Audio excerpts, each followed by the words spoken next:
À ouvrir votre Bible à Actes chapitre 3. Actes chapitre 3. Et nous allons regarder à partir du verset 17. Donc, est-ce que vous vous rappelez de ce que nous avons vu ensemble dimanche dernier? Ce premier miracle de guérison au sein de l'Église. Et c'était par le nom de Jésus que Dieu avait guéri cet homme. La foi que cet homme a eue en Jésus-Christ l'a guéri, pas simplement physiquement, et c'est chouette d'être guéri physiquement, mais aussi c'était la guérison spirituelle, parce qu'il a été guéri spirituellement, on l'a vu ensemble. Mais aujourd'hui, nous voyons la suite de cette situation dans les versets 17 à 26 de ce chapitre. Donc la Bible nous dit ceci, et maintenant frères, donc c'est Pierre qui va prêcher, c'est un bon pasteur, n'est-ce pas? À tout moment, il peut prêcher. Il a un message déjà de près dans sa Bible quelque part. Il n'a pas besoin de notes, comme moi ce matin. Et il est prêt à apporter le message que Dieu lui donne. Et maintenant, frères, je sais que vous avez agi par ignorance, ainsi que vos chefs. Mais Dieu a accompli de la sorte de ce qu'il avait annoncé d'avance par la bouche de tous ses prophètes, que son Christ devait souffrir. Repentez-vous donc et convertissez-vous pour que vos péchés soient effacés, afin que des temps de rafraîchissement viennent de la part du Seigneur et qu'il envoie celui qui vous a été destiné, Jésus-Christ, que le ciel doit recevoir jusqu'au temps du rétablissement de toutes choses, dont Dieu a parlé anciennement par la bouche de ses saints prophètes. Moïse a dit à nos pères, le Seigneur votre Dieu vous suscitera d'entre vos frères un prophète comme moi. Vous l'écouterez dans tout ce qu'il vous dira. Et quiconque n'écoutera pas ce prophète sera exterminé du milieu du peuple. Tous les prophètes qui ont successivement parlé depuis Samuel ont aussi annoncé ces jours-là. Vous êtes les fils des prophètes, de l'alliance que Dieu a traitée avec nos pères, en disant à Abraham, toutes les familles de la terre seront bénies en ta postérité. C'est à vous, premièrement, que Dieu, ayant suscité son fils Jésus, l'a envoyé pour vous bénir, en détournant chacun de vous de ses iniquités. Prions ensemble. Seigneur, sois avec nous ce matin. Aide-nous à comprendre ce que tu veux nous montrer, Seigneur. Aide-nous à être sensibles à l'œuvre de ton Saint-Esprit dans notre cœur. Seigneur, comprendre l'importance de ce message. Au nom de Jésus. Amen. Là, ici, comme je vous avais dit, on voit la suite de ces événements qui ont eu lieu dans le temple. Vous vous rappelez que Pierre et Jean allaient au moment de la prière, à l'heure de la prière, à 3 heures de l'après-midi, pour aller dans le temple pour prier. Et donc, ils étaient là, et en montant dans le temple, par la porte sur le côté est du temple, il y avait un homme qui était infirme, qui était boiteux, qui ne pouvait pas marcher depuis sa naissance. Et il demandait l'aumône. Et Pierre et Jean lui ont dit, mais nous, on n'a pas d'argent, mais regarde-nous et on va te donner ce que nous avons. Et Pierre a tendu la main, l'a pris par la main et l'a fait lever pour le faire marcher. Et Dieu l'a guéri puissamment. Et Dieu a fait un miracle merveilleux à ce moment-là où il a rendu à cet homme capable de marcher. Et pas juste marcher. Vous vous rappelez ce que nous avons vu la semaine dernière? Il y avait 3 verbes qui ont décrit comment il a réagi. Pas juste marcher, mais il sautait et il louait. Et il sautait comme une biche. Un peu comme Mélodie fait de temps à autre quand elle est contente. Ding, ding. Ça fait 3 dimanches que tu es là. Donc on se permet, on taquine tout le monde parmi nous. Et donc là, cet homme ne pouvait pas se retenir. Il était tellement heureux et sa première réaction, c'était de rentrer dans le temple pour rendre gloire à Dieu pour ce qu'il avait fait. Oui, sa guérison physique, mais aussi sa guérison spirituelle. Il avait placé sa foi en Jésus-Christ. Et alors, nous voyons la suite. Et là, Pierre voit tout cela il y avait un attroupement de gens, tout le monde qui était là dans le temple, qui avait vu cet homme depuis des années, et ils ont vu, mais mince alors, comment il est debout, comment il marche, comment c'est possible qu'il puisse être là en train de sauter et louer le Seigneur, et même il est entré dans le temple où avant c'était interdit, parce que si on était infirme, boiteux, on n'avait pas le droit d'entrer dans le temple. Maintenant il est dans le temple et il marche. Mais comment c'est possible que cet homme soit là? Et tout le monde courait vers Pierre et Jean, là dans le portique dit Salomon, et ils veulent voir qui sont ces hommes qui ont fait ce miracle. Qui sont ces hommes? Est-ce que c'est les prophètes qu'on attend? Est-ce que c'est ceux qui vont rétablir le royaume, faire partir à Rome? Non, non. Et Pierre et Jean ont dit, mais pourquoi vous nous regardez? Ce n'est pas nous qui ont fait quoi que ce soit. Nous sommes des simples outils dans la main de Dieu. C'est Dieu et par le nom de Jésus que cet homme a été guéri. Et c'est toujours par ce même nom que nous sommes guéris aujourd'hui. Guéris spirituellement, par le nom de Jésus, nous sommes guéris spirituellement en plaçant notre foi en lui et aussi toutes les guérisons physiques que nous pouvons peut-être voir, ces miracles que nous pouvons toujours voir aujourd'hui, c'est par Jésus-Christ que tout cela s'accomplit. Alors, c'est à ce moment-là que nous voyons ces versets commencer ici. Là, toute la foule est autour. Et comme j'ai dit, comme tout bon pasteur, dès qu'il y a quelques personnes autour, on est prêt à prêcher. Et Pierre démarre un quart de tour et c'est bon, je vais apporter le message. Et voici ce qu'il veut faire comprendre à tous ceux qui sont là. C'est la foi en Jésus-Christ qui sauve et la repentance. La repentance dans le sens que nous faisons demi-tour et maintenant nous marchons avec Jésus-Christ.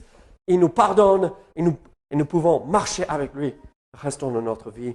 Et c'est ce message qu'il veut transmettre. Et c'est le même message que nous devrions proclamer au monde entier. C'est quand la dernière fois que nous avons partagé le message de l'Évangile avec quelqu'un.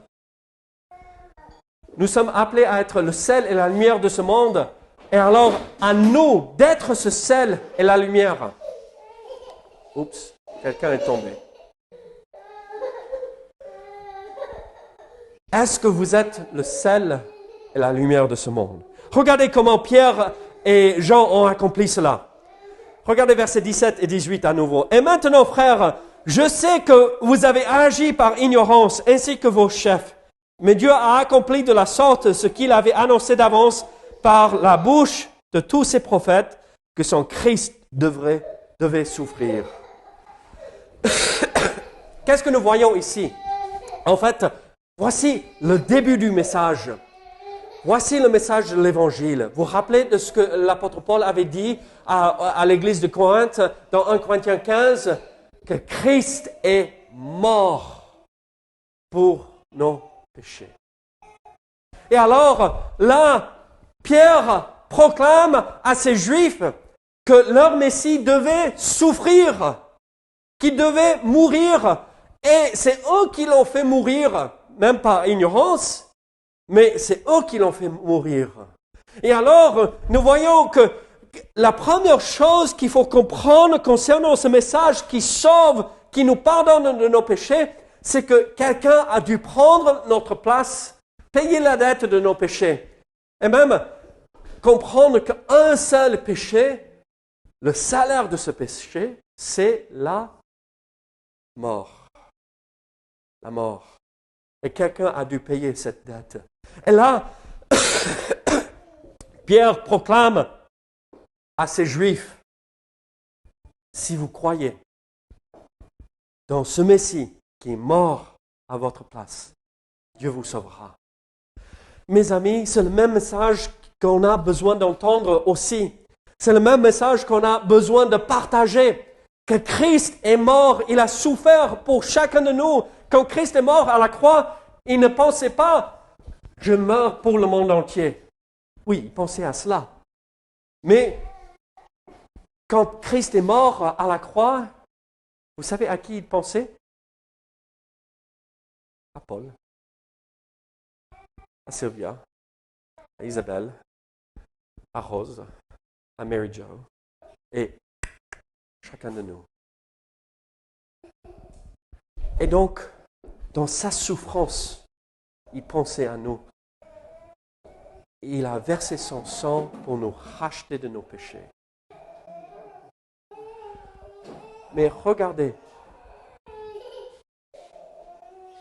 qu'est-ce que nous voyons ici? Par ignorance, vous l'avez fait mourir.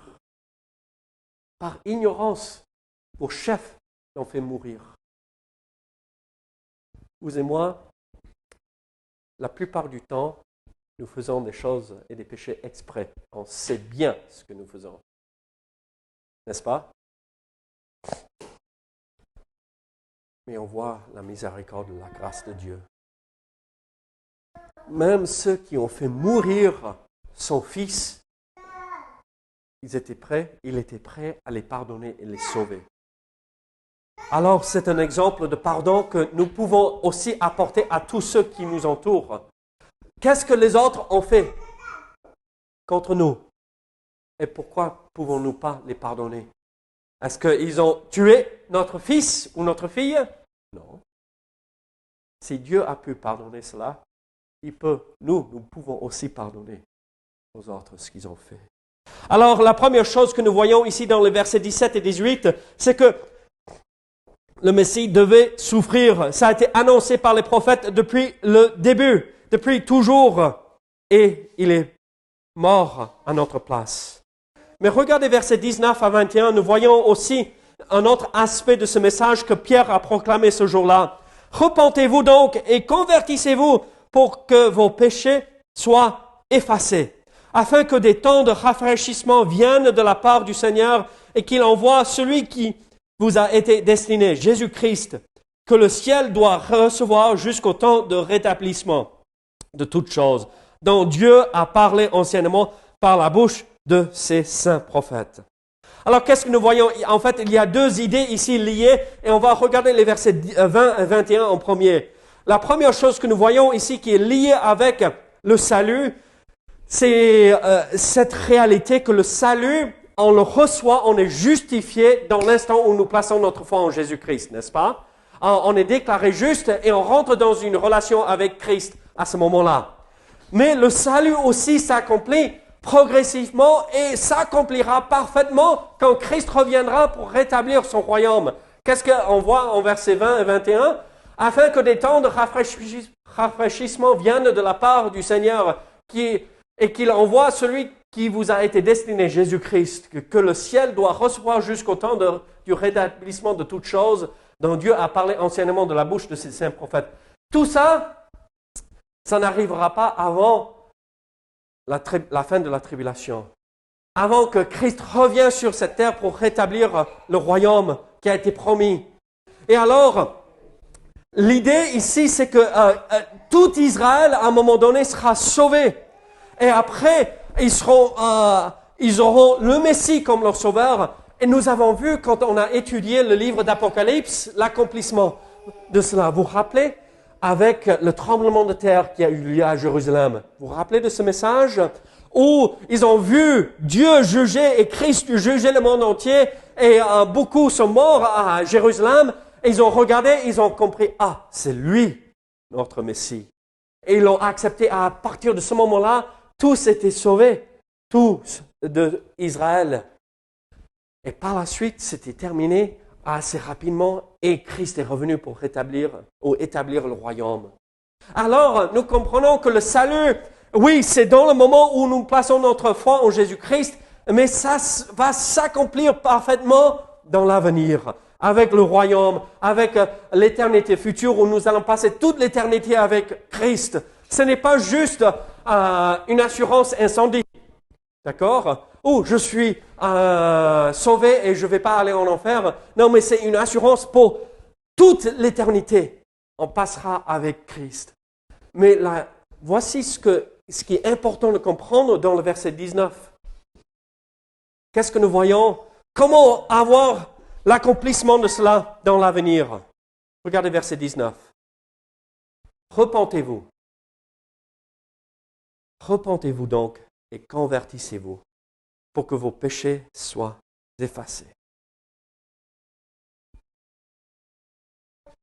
On n'aime pas parler de la repentance en règle générale parce que ça oblige de reconnaître qu'on a commis des torts, on a commis des péchés.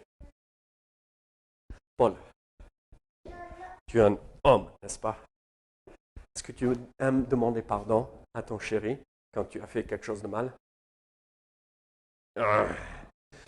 Vous savez comment ça se passe chez moi quand j'ai fait quelque chose de mal? Ça n'arrive jamais chez moi, hein? Vous croyez ça? Ah, mais elle me répond, non, non, ça n'arrive jamais.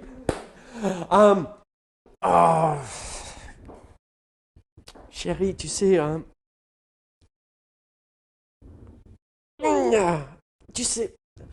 tu sais quand j'ai fait ça? Oui, tu comprends ce que je veux te dire.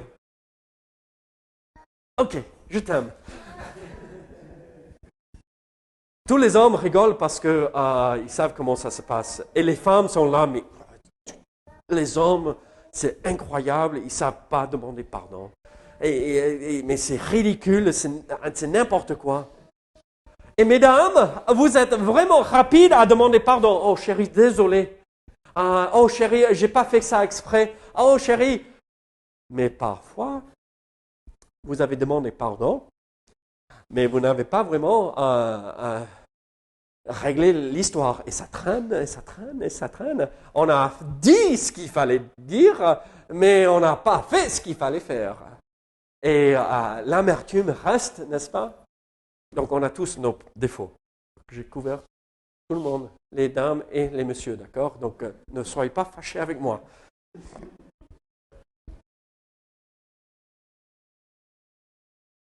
Messieurs, il faut avaler notre orgueil.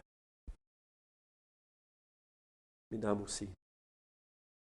Et venir se prosterner devant ce Dieu et demander pardon.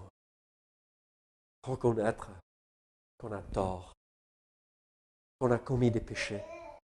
On n'aime même pas parler du péché parce que « je suis bien, je suis une personne de bien ». Non, on est des sales pécheurs, chacun de nous, qui ont besoin d'être pardonnés et lavés de nos péchés par le sang de Jésus-Christ. Et la seule chose qui nous garantit un avenir avec Christ au ciel, c'est la foi dans ce message de l'Évangile. Repentez-vous et convertissez-vous pour que vos péchés soient effacés. Est-ce que vous vous êtes repentis? C'est ce qui est le plus important. Si vous avez accepté Christ comme votre sauveur, il ne faut pas le garder pour vous-même non plus. Mes amis, nous avons démarré cette église il y a 13 ans, un peu plus de 13 ans de cela.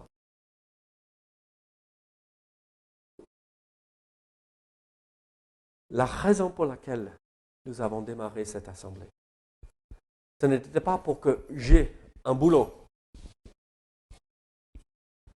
Ce n'était pas pour que j'ai quelque chose qui occupe mon temps et que vous ayez quelque chose à faire le dimanche. Non, l'objectif, la raison pour laquelle nous avons démarré et fondé cette assemblée, c'est pour que nous puissions être un phare pour le message de l'Évangile. C'est la repentance et la conversion en Jésus-Christ. Et c'est ce message-là qu'il faut proclamer avec douceur, avec respect, en sachant comment doser au bon moment, avec la bonne personne, mais être toujours des témoins pour Jésus-Christ. Alors, qu'est-ce que Pierre a proclamé là? Repentez-vous et convertissez-vous. C'est le message que nous devrions proclamer aussi. Accepter personnellement, mais aussi proclamer. Mais regardez versets 22 à 24. Nous voyons une autre vérité ici. Moïse a dit à nos pères, le Seigneur votre Dieu vous suscitera d'entre vos frères un prophète comme moi, vous l'écouterez dans tout ce qu'il vous dira. Et quiconque n'écoutera pas ce prophète sera exterminé du milieu du peuple. Tous les prophètes qui ont successivement parlé depuis Samuel ont aussi annoncé ces jours-là.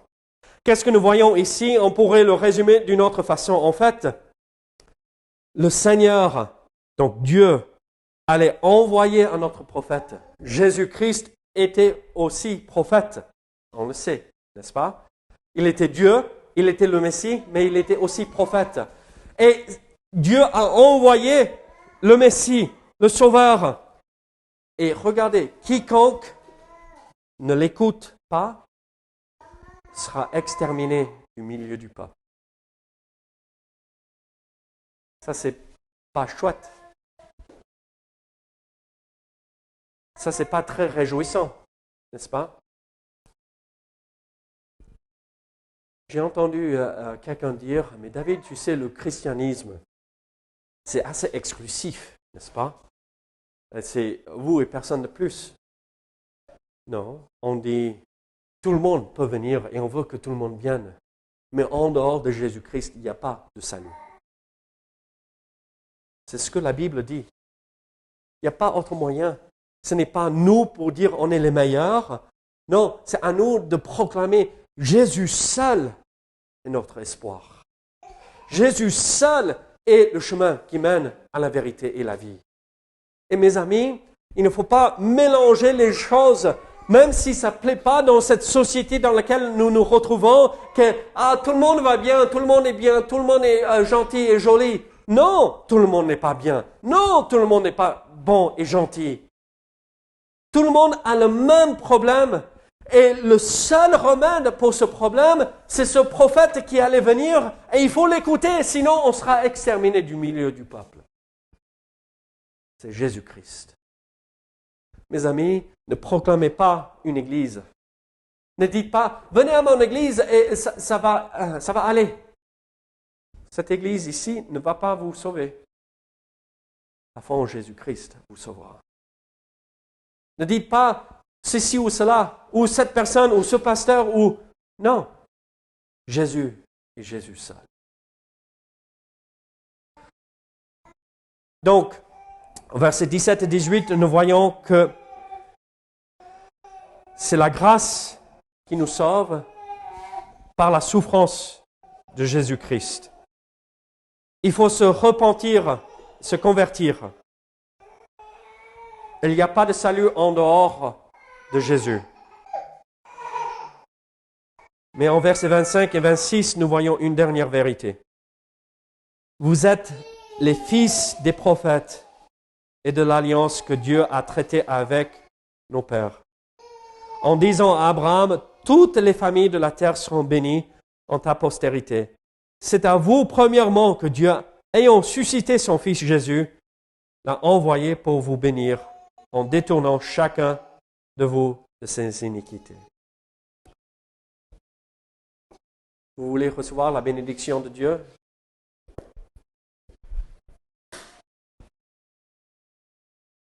Vous regardez à celui que Dieu a envoyé. Écoutez cette dernière phrase. Toutes les familles de la terre seront bénies en ta postérité. C'est à vous, premièrement, que Dieu, ayant suscité son Fils Jésus, donc les Juifs en premier, l'a envoyé pour vous bénir en détournant chacun de vos iniquités. Pour être béni, et être béni, ça ne veut pas dire béni matériellement. Hein? On peut avoir tout l'argent du monde et ne pas être béni. Je lisais les dernières paroles des hommes avant qu'ils meurent. Vous savez ce que la plupart des hommes riches ont dit? Ce n'était pas l'argent qui les ont rendus heureux. Mais les hommes riches qui avaient reconnu Jésus-Christ comme sauveur, vous savez ce qu'eux ils ont dit? Ceux qui ont vécu pour Jésus étaient heureux et bénis. Et c'est la même chose pour vous et moi. Soyons bénis en acceptant Jésus-Christ comme notre sauveur. Est-ce que vous avez été bénis ce matin? spirituellement, pas matériellement. Le matériel, ce n'est pas ce qui est le plus important. Mais est-ce que vous avez été béni? Pourquoi? En nous détournant de nos iniquités, qui veut dire en effaçant nos péchés. Là, c'est la vraie bénédiction. Comme on a vu la semaine dernière, la vraie guérison la plus importante, c'est la guérison spirituelle aussi. Là, la bénédiction la plus importante, c'est la rémission des péchés.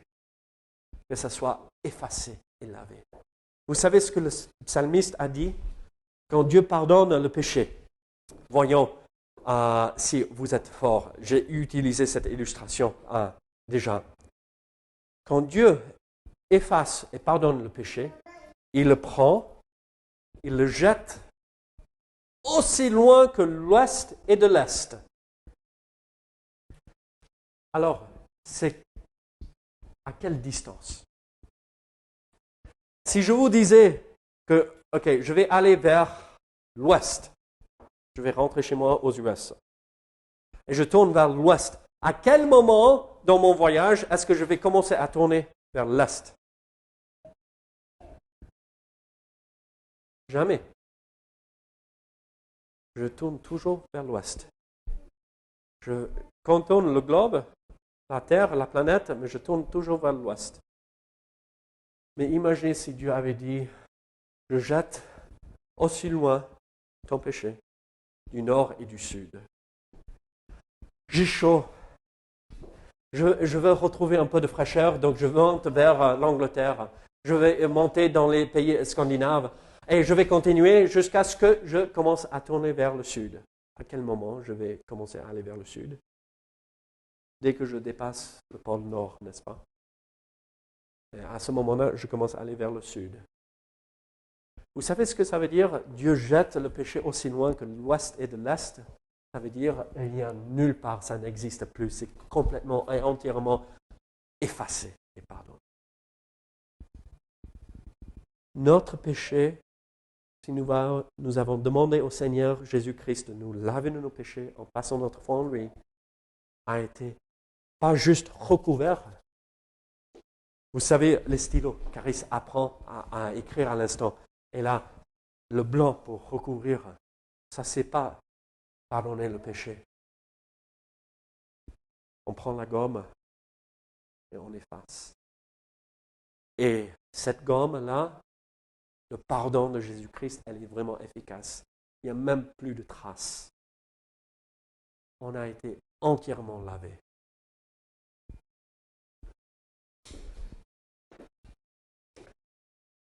Vous imaginez, avec quelques milliers de personnes autour de Pierre et de Jean, Dieu leur a donné une occasion de le servir, d'avoir un ministère auprès de cet homme boiteux. Dieu l'a guéri miraculeusement et après ils ont proclamé le message de l'Évangile. Vous et moi, on est témoins de plein de miracles. Dieu fait des choses merveilleuses et on doit faire comme Pierre et Jean ont fait. À chaque occasion que Dieu nous donne, il faut partager ce message si merveilleux. L'avez-vous accepté pour vous-même, personnellement? Et si oui, est-ce que vous le partagez? Soyons sûrs que nous sommes ce phare, cette lumière et ce sel de ce monde. Prions ensemble. Seigneur, merci pour ta parole. Seigneur, merci pour tout ce que tu fais en nous et à travers nous. Seigneur, tu es un Dieu merveilleux. Merci. Merci, Seigneur. Merci que tu nous sauves, que tu nous pardonnes. Aide-nous à chercher toujours des occasions à te servir. Au nom de Jésus.